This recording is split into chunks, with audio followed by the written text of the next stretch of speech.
Assalamualaikum warahmatullahi wabarakatuh. Alhamdulillah wassalatu wassalamu ala Rasulillah, asyhadu an la ilaha illallah wahdahu la syarikalah wa asyhadu anna Muhammadan abduhu wa rasuluh la nabiyya wa la rasula ba'da. Yaqulullahu tabaraka wa ta'ala fil Qur'anil Karim, a'udzu billahi minasyaitonir rajim. Ya ayyuhalladzina amanu taqullaha haqqa tuqatih wa la tamutunna illa wa antum muslimun. Wa qala Rasulullah sallallahu alaihi wasallam, ittaqillaha haitsu ma kunta wa atbi'i sayyatal hasanata tamhuha wa khaliqin nas bi khuluqin hasanin. Wa qala min husni islamil mar'i tarkuhu ma la ya'nihi. Rawahu Tirmizi. Alhamdulillah, saudaraku seiman, hamba Allah yang cinta pada kebaikan dan kebenaran, yang selalu mengharapkan dengan Allah. Kembali Allah pertemukan kita, kembali Allah berikan kita kekuatan, semangat untuk menunaikan kewajiban thalabul ilm, karena memang hukumnya wajib. Thalabul ilm fardhatun ala kulli muslimin. Kalau ditambah wa muslimatin, itu wa muslimatin, tambahan itu menjadi bukan hadis, karena memang yang hadisnya dari Rasulullah adalah ya, menuntut ilmu itu wajib hukumnya bagi orang-orang yang beriman. Walaupun tidak disebut muslimatin, tetapi itu tetap di dalamnya kewajiban baik laki ataupun perempuan.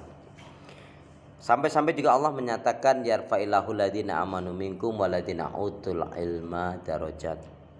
Surat Al-Mujadilah ayat yang 11. Maka niscaya Allah Subhanahu wa taala akan mengangkat orang-orang yang beriman dan berilmu di antara kalian dengan beberapa derajat. Itu di antara komentar para orang-orang yang memahami kehidupan sahabat Nabi. Itu ayat yang sangat mengembirakan. Karena itu kemudian ya, maka niscaya Allah Subhanahu wa taala akan mengangkat orang yang beriman dan berilmu di antara kalian dengan beberapa derajat. Spontan ketika ayat ini turun dibacakan oleh Rasulullah, apa yang menarik kata Ibnu Abbas? Beliau mengatakan, duduk sesaat di majelis ilmu, mengkaji, mempelajari, memahami ayat Allah Subhanahu wa taala, itu kedudukannya lebih baik ketimbang sholat 1000 rakaat tanpa ilmu.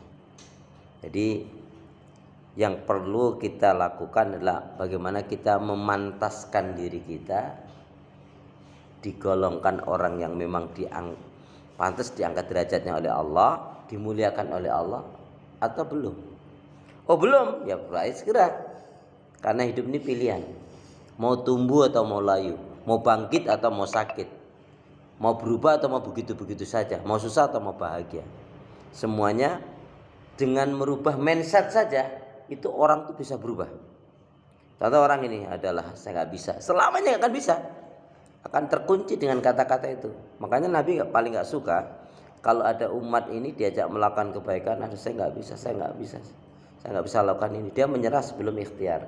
Maka ada komentar, orang yang gagal adalah orang yang menyerah sebelum dia ikhtiar usaha.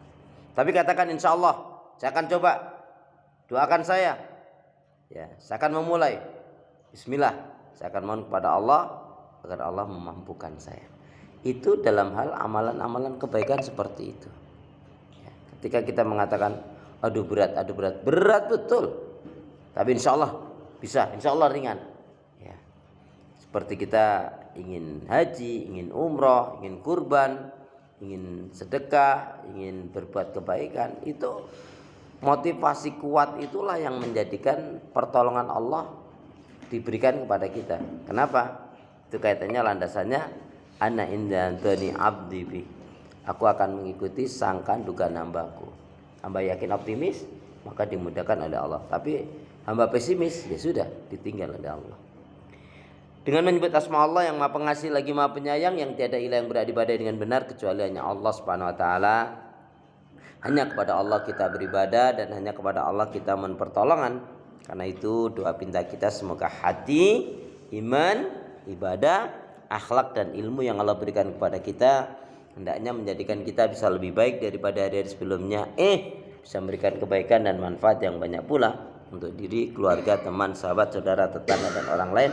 Dan insya Allah dengan semangat fastabiqul khairat, berlomba-lomba di banyak kebaikan dan dengan istiqomah yang kita pinta, akhir kehidupan kita mati dalam keadaan husnul khatimah. Amin. Kenapa ya? Karena muslim muslimah yang baik hatinya, imannya, ibadahnya, akhlak dan ilmunya, insya Allah jiwanya tenang dan tentram walaupun tabungannya banyak. Amin. Jamaah sehat semua. Ibadahnya lancar, tambah sabar, makin bersyukur, lembut hatinya, harmonis rumah tangganya. Saya doakan putra putri anak cucu panjenengan makin baik, solih solihah. Amin. Baik, saudara seiman,